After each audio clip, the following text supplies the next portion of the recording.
Bonjour ou bonsoir tout le monde, j'espère sincèrement que vous allez bien. Aujourd'hui, une petite vidéo en freestyle total, bon un peu comme d'habitude.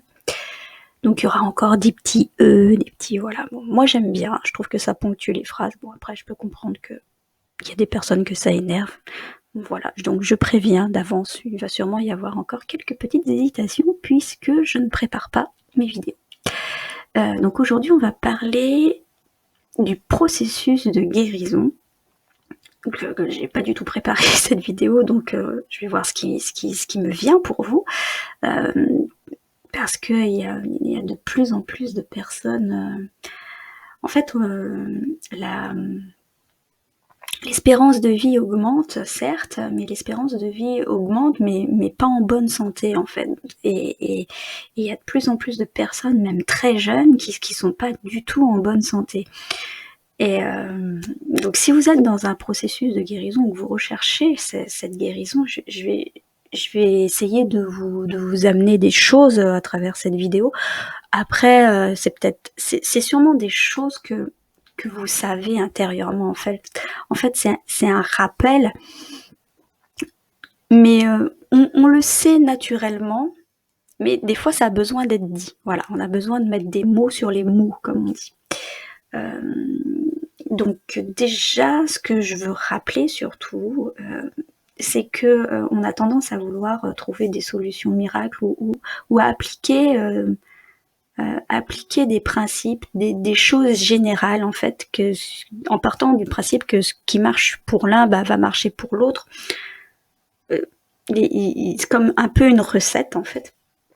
Et bon, maintenant, même en médecine conventionnelle ou en médecine naturelle, on comprend bien que ce qui fonctionne pour l'un ne fonctionne pas forcément pour l'autre. Voilà. Là, ça commence quand même à bouger à ce niveau-là. Et donc, je voudrais rappeler quand même que le meilleur spécialiste de son corps, c'est soi-même. Et qu'on a tendance à trop chercher comme d'habitude, hein, que ce soit physique ou mental, ou énergétique, spirituel, peu importe, on a trop tendance à vouloir aller chercher des solutions à l'extérieur, alors que souvent les solutions viennent de l'intérieur. Alors je suis pas en train de dire qu'il faut pas aller voir les médecins, c'est pas du tout ce que je suis en train de dire. Ce que je veux dire, c'est que c'est vraiment bien d'aller prendre l'avis d'un spécialiste de santé. C'est vraiment très très bien. Mais ce qui est encore mieux, c'est de l'allier à l'écoute de son corps. Et je pense que vraiment, l'écoute de son corps, savoir ce qui est bon pour soi, ça devrait être enseigné dès le plus jeune âge. Dans des cultures anciennes, on enseignait ce genre de choses. Mais on s'est un peu coupé de ça avec notre société moderne. Hein. C'est pas que la médecine conventionnelle, la médecine conventionnelle vient de cette société moderne. Et du coup, je n'oppose pas la médecine conventionnelle et les médecines douces ou parallèles ou complémentaires, peu importe leur nom. En fait, c'est surtout qu'il y a du bon et du mauvais dans chaque. Donc, c'est pour ça qu'il est important de s'écouter et de tester ce qui fonctionne sur soi et ce qui ne fonctionne pas. Parce que vraiment, pour en avoir fait l'expérience avec plusieurs personnes, parce que je conseille beaucoup de personnes, et je le vois très bien.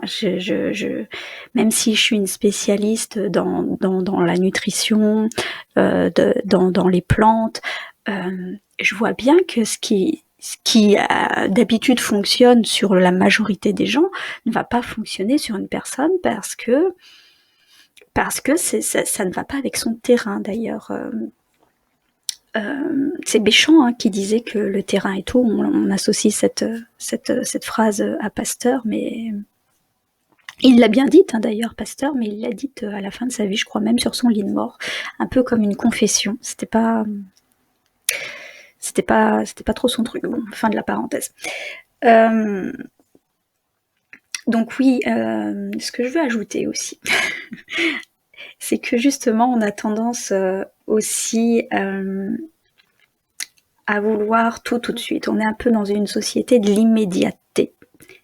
du zapping, on zappe, voilà, d'une information à une autre, d'une situation à une autre. On a tendance à vouloir zapper comme ça, ce qui fait qu'il y a beaucoup de blessures internes, même surtout émotionnelles d'ailleurs, qu'on a tendance à pas guérir. Voilà. Et ce principe d'immédiateté est quand même assez délétère parce que on entrave le processus d'auto-guérison du corps. Alors je dis pas qu'il faut rien faire, mais parfois la meilleure chose à faire, c'est de ne rien faire. Et d'ailleurs, si quelqu'un sait quel médecin a dit, il y a un médecin, je ne retrouve pas cette citation, je sais qu'il y a un médecin connu qui a dit « vous avez essayé de ne rien faire ». Et je ne sais plus quel est le nom de ce médecin, donc si vous le savez, mettez-le moi en commentaire s'il vous plaît, parce que je ne retrouve plus quel est ce médecin qui a dit vous avez essayé de ne rien faire, en sous-entendant justement cette capacité d'auto-régénération du corps, parce que le corps a une capacité d'auto-guérison. Et quand on dit laisser le temps faire son œuvre, ça marche pour beaucoup de choses, pour des maux physiques, pour des blessures émotionnelles, ça marche vraiment pour beaucoup de choses. Mais encore une fois, je ne dis pas qu'il ne faut pas prendre l'avis d'un spécialiste et qu'il n'y a pas des traitements qui sont efficaces. C'est vraiment à soi de voir, de tester et de voir ce qui fonctionne et d'allier tout ça, voilà, de faire son marché. Mais vraiment, je veux dire, le médecin n'est pas un dieu. Il est là pour vous conseiller au mieux, il amène ses capacités. Certains sont humbles, certains moins, voilà, et que ce soit en médecine douce ou en médecine conventionnelle. Il y en a, voilà, il y en a partout. Donc voilà, donc le corps a cette capacité d'auto-régénération et en fait, ça on peut même l'observer chez les animaux, quand ils sont malades, ils se mettent à jeûner par exemple. Le jeûne est très très bon, d'ailleurs il y a beaucoup de médecins qui conseillent le jeûne. Et voilà, donc on a tendance à vouloir guérir trop vite, entre guillemets, et parfois, du coup, ça prend plus de temps à vouloir guérir trop vite que si, parce qu'on entrave justement ce principe d'auto-guérison. Voilà. Et donc on a tendance, à vouloir ajouter, voilà. Ajouter et rajouter même encore, si ça, avec un peu d'automédication comme ça, de se dire ah bah ça marche pas, bah j'en prends un deuxième, voilà. Donc parfois ça peut être délétère. Je dis pas tout le temps, mais bon, voilà. Donc évidemment le jeûne peut être une bonne chose, peut être quelque chose à tester si vous le sentez, bien sûr, et puis si vous sentez que ça vous fait du bien quand vous l'expérimentez. Et le jeûne, c'est pas que le jeûne alimentaire.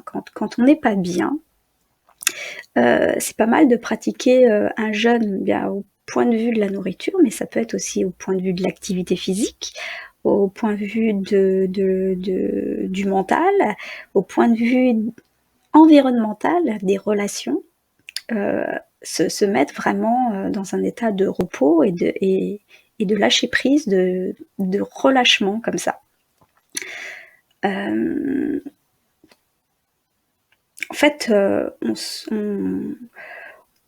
met en état de s'occuper d'écoute de soi et de s'occuper de soi, de se faire du bien. Voilà. Donc si vraiment on veut quand même pratiquer une activité vraiment qui vous fait du bien, comme par exemple l'automassage ou lire un bon livre, regarder des choses plutôt quand même positives, quelque chose qui vous nourrit vraiment positivement.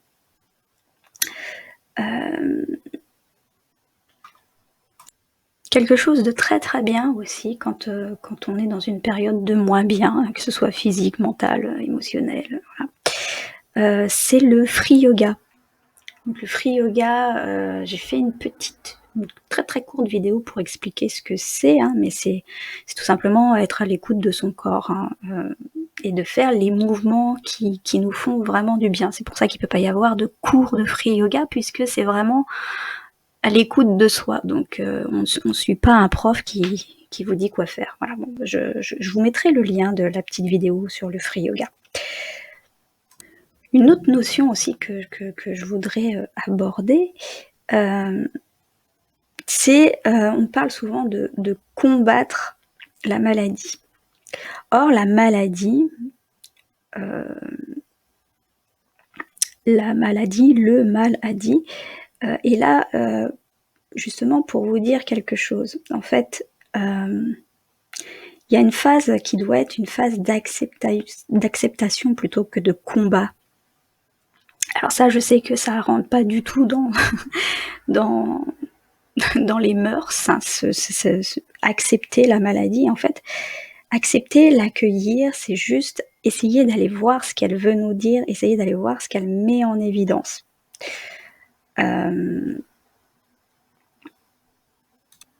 Souvent un symptôme, voilà, parce que souvent on fait de la maladie, on fait d'un symptôme une maladie, voilà. Mais parfois on ne voit pas ce qui se cache derrière. Et souvent, ce qui se cache derrière, c'est tout simplement qu'elle est là pour nous dire attention, c'est un petit voyant d'alerte, attention, il y a quelque chose qui va pas dans ta vie, il y a quelque chose que tu dois changer. Et là, comme je le disais, c'est bien d'aller voir des spécialistes, hein, qui vont pouvoir vous aiguiller pour trouver qu'est-ce qui ne va pas, pour trouver même un traitement qui va vous aider. Mais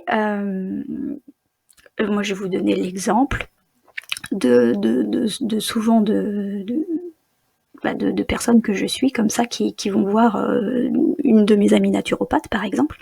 Et mon amie naturopathe leur fait un rééquilibrage alimentaire, par exemple, un rééquilibrage alimentaire, en leur disant vraiment qu'est-ce qui est nocif suivant leur terrain. Le terrain, pour ceux qui savent pas ce que c'est vraiment notre être, comment il est conçu, à quoi il réagit et dans quel état il est, parce que chaque personne a vraiment un terrain différent.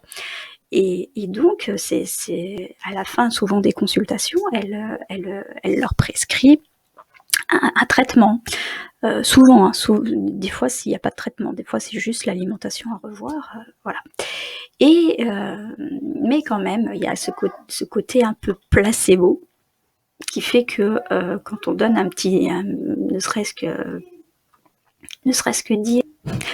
que dire boire un verre d'eau à votre lever, par exemple, eh bien il y a quand même un petit effet placebo, rien qu'avec ça, dans le sens où les gens ont besoin de ça. En fait, ils vont retenir souvent que ça, que la petite pilule miracle, parce qu'ils attendent une solution qui vienne de l'extérieur, et souvent ce traitement qu'elle donne va fonctionner un temps, en fait, mais au bout d'un moment ça ne fonctionnera pas si la personne ne prend pas en charge, en fait, ne prend pas la responsabilité de sa santé, c'est-à-dire si elle ne fait pas les changements appropriés pour elle. Et ça, je le vois très souvent, hein, des personnes qui me disent ah oui, mais c'est trop lourd, ça me fait tout changer, je peux pas. Par contre, le truc qu'elle m'a donné, l'huile essentielle, le machin, voilà, ça fonctionne bien, mais là, je sens que ça fonctionne moins bien. Donc, effectivement, ça fonctionne moins bien puisqu'au bout d'un moment, quand on ne traite pas la cause des soucis, eh bien, le mal va peut-être s'atténuer au début parce qu'il y aura un traitement, mais après il va reprendre de plus belle ou sous une autre forme. Voilà. Ça, c'est assez, je vais pas dire avéré parce que chacun, enfin, ça se remarque, voilà, ça se remarque assez fréquemment en tout cas. Donc moi, je ne suis pas dans le fait de combattre la maladie, mais plutôt de l'accueillir, de l'écouter et d'aller voir ce qu'elle a à nous dire et d'opérer tous les changements, et ça peut être encore un traitement, il peut y avoir un traitement, hein. Je suis pas du tout anti-traitement, hein. tous les changements qui vont participer à ce processus de guérison. Et ces changements, ça peut être lié à l'émotionnel, à l'alimentation,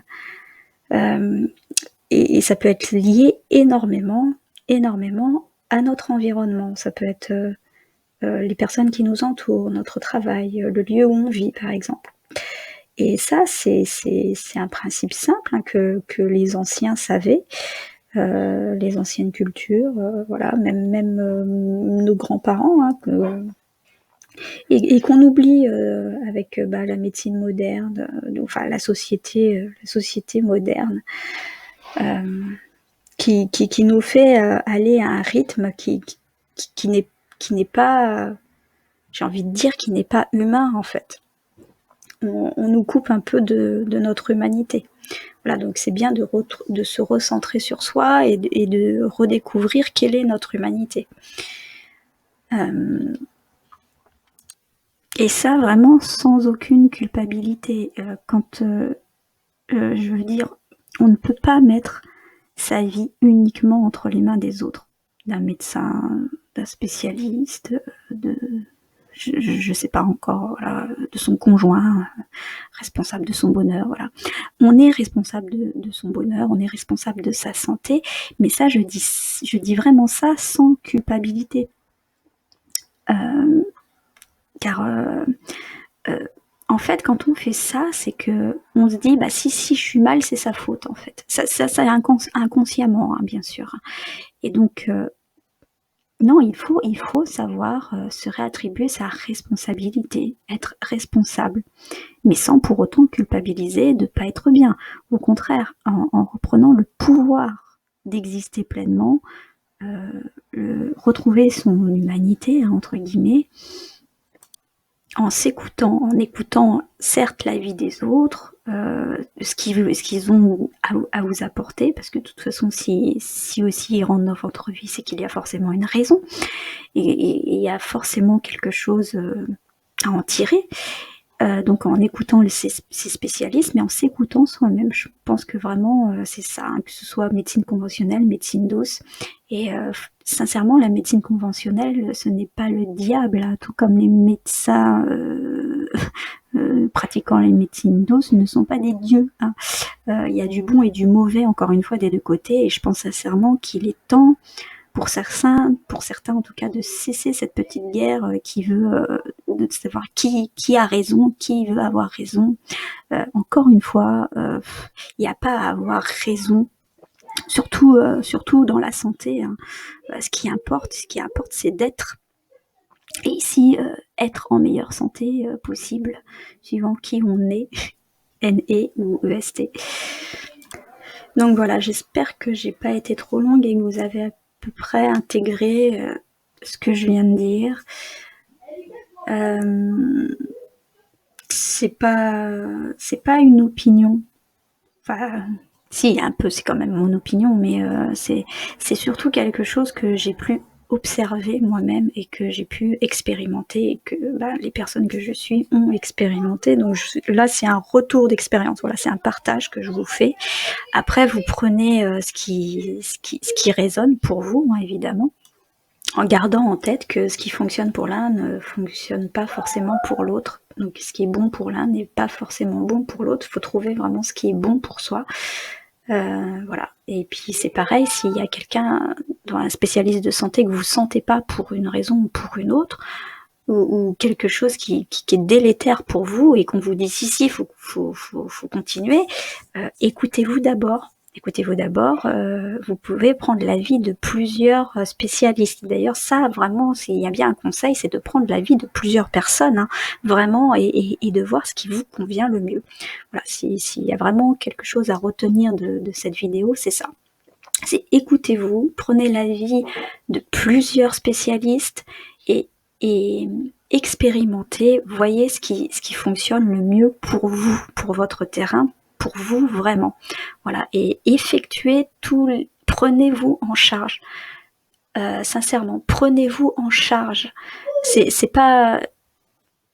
je dis pas ça pour pousser un coup de gueule, hein. Vraiment, c'est vraiment le meilleur conseil, franchement, que je pense que je peux vous donner. C'est vraiment prenez cette responsabilité, mais dans le bon sens du terme. Vraiment, prenez soin de vous, comme je le dis, car personne d'autre ne le fera mieux que vous-même. Donc voilà, j'espère que vous avez pu intégrer voilà, quelques conseils. Donc le jeûne, prendre soin de soi, avoir plusieurs avis, de faire des activités positives, se mettre au repos. Vraiment, avant, les médecins d'antan le disaient souvent, hein, du repos, du repos, du repos. Voilà. Et, et, et souvent, il n'y a que ça qui fonctionne. Je dis pas pour tout le temps, mais souvent c'est ça qui fonctionne le mieux. Ça, puis l'effet placebo un peu aussi. Donc n'hésitez pas à faire cette introspection, à prendre du temps pour vous, parce que ça aussi, comme je le disais, dans cette société du zapping, si vous avez une activité professionnelle qui vous prend beaucoup de temps, on a tendance à la faire passer en priorité. Mais ça aussi, si j'ai un conseil à vous donner, votre santé, c'est quand même primordial, hein. Si vous n'êtes pas en bonne santé, votre activité professionnelle, elle va pas être en bonne santé non plus, hein. Le but, c'est pas de reprendre le travail le plus vite possible. Le but, c'est de le reprendre en bonne santé. Voilà, donc faites-vous passer en priorité. Faites-vous passer en priorité. C'est voilà. Et je vous mettrai en lien dans la description de la vidéo le lien avec la petite vidéo sur le free yoga pour ceux que ça intéresse. Voilà, désolée, c'était un peu décousu. En même temps, je vous avais prévenu. Voilà. Donc, je vous souhaite une très très très belle journée ou une très belle nuit, peu importe. Cette vidéo est intemporelle, hein, peu importe à quelle période de l'année quand vous la regardez. Si vous écoutez encore au bout de 22 minutes, c'est que vous aviez forcément besoin d'entendre quelques mots de cette vidéo. Voilà, je vous dis à très bientôt et prenez soin de vous, car personne ne le fera mieux que vous. Et je vous souhaite plein de bonnes choses, plein d'amour, plein de joie. N'oubliez pas le rire. Le rire est guérisseur, hein, l'amour est guérisseur. Les bonnes vibrations comme ça, vibrez haut. Voilà, je vous dis à très bientôt.